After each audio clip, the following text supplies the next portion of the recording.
Okay, so here we are. We're talking about French or France and Europe in the 1500s, specifically 1530.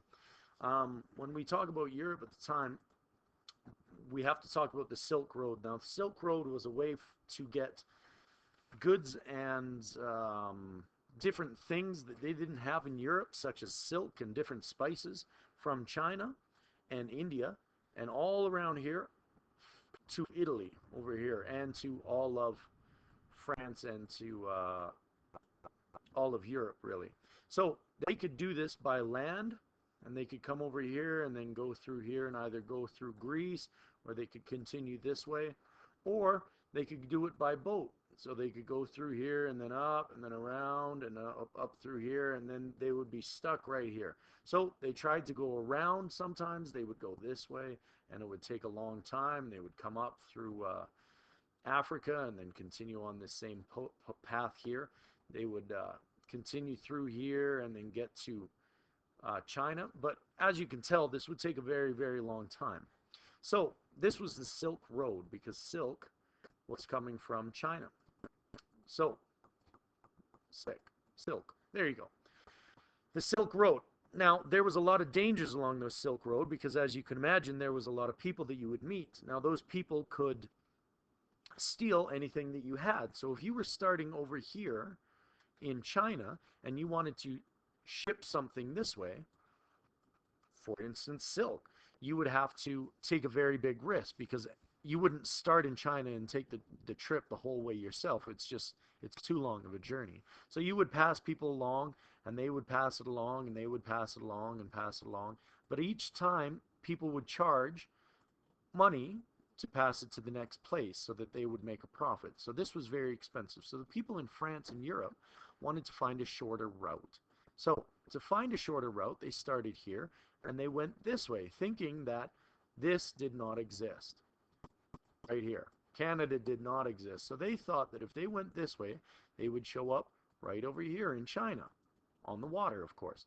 So Portugal happened, Spain happened, Italy, England, France, Germany, even Russia, the Netherlands. If you had access to a port, you would try to expand your empire. They would try different ways because they went down south.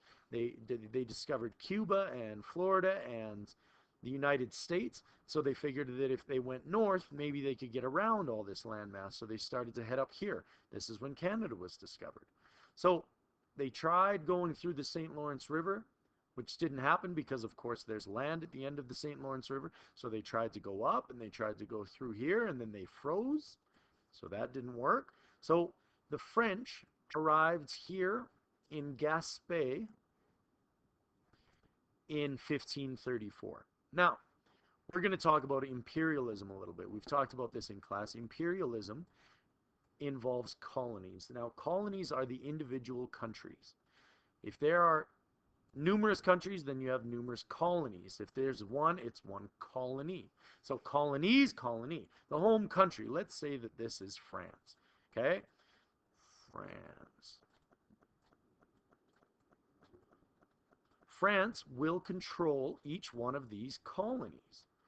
Now, when they're controlling these colonies will give them goods and services, and they will ship those goods and services back to France, and France will rule those countries. They would do so for a couple of different reasons, but we'll get into that. An empire is France and all of its colonies.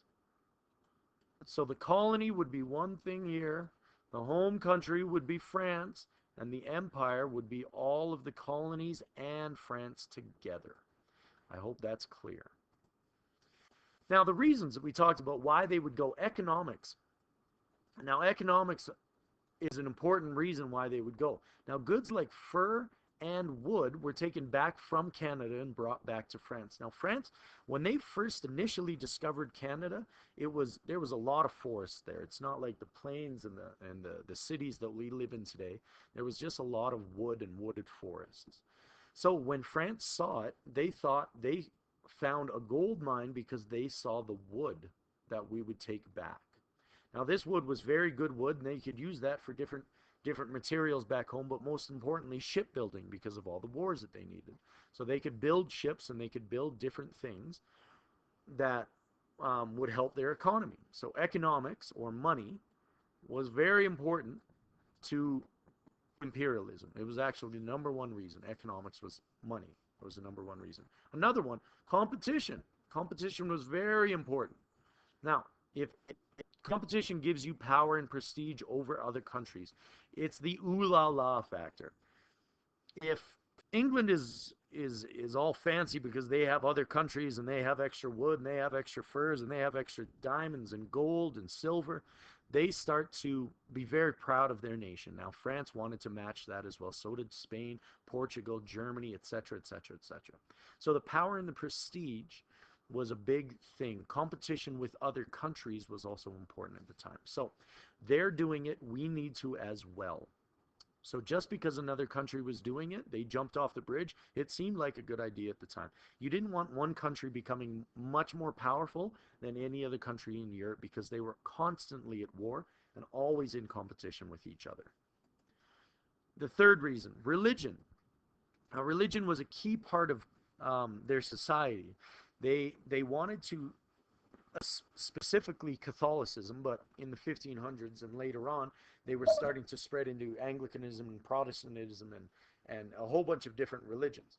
Um, the French, however, wanted to spread the word of God. They figured that um, if they were spreading the word of God, what they were doing would be okay. So even if they took your stuff, they're not here to take your stuff. They're here to save you. So when Cartier landed in Gaspé, he saw a whole bunch of First Nations without shirts, without because it's summertime, so they don't need shirts. So they're walking around without shirts and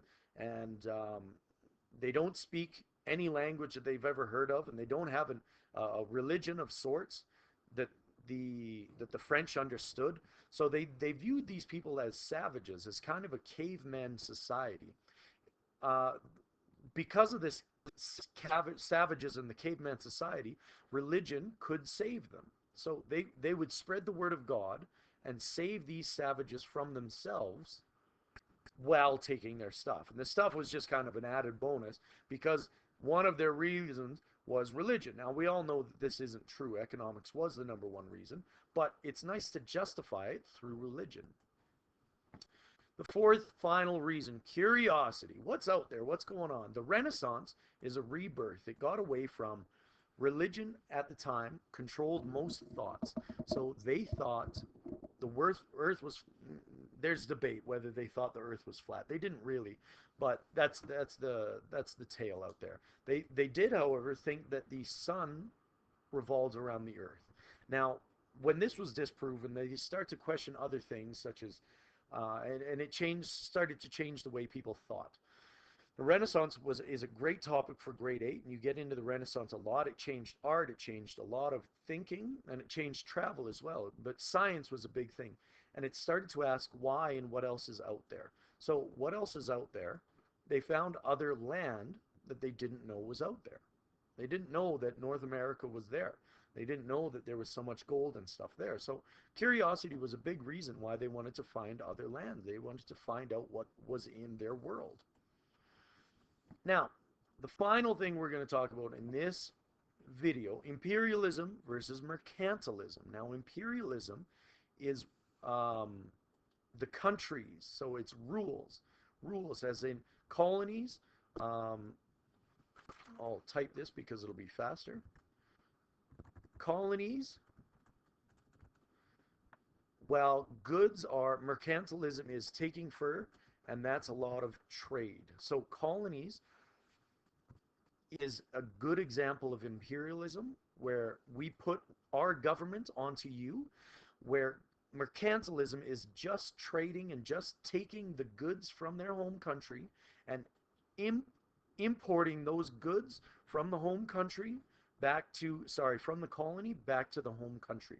They would also take these home country, the goods, and they would ship them back. So if we took wood from here and we made it into a chair over here, that chair is going to cost a little bit of money. So we take this chair oops, we take this chair and then we ship it back to the colony, and the colony, it's going to be much more expensive because it's better wood. It's giving jobs back to the home country. There's a lot of benefits of mercantilism. France was worried about imperialism.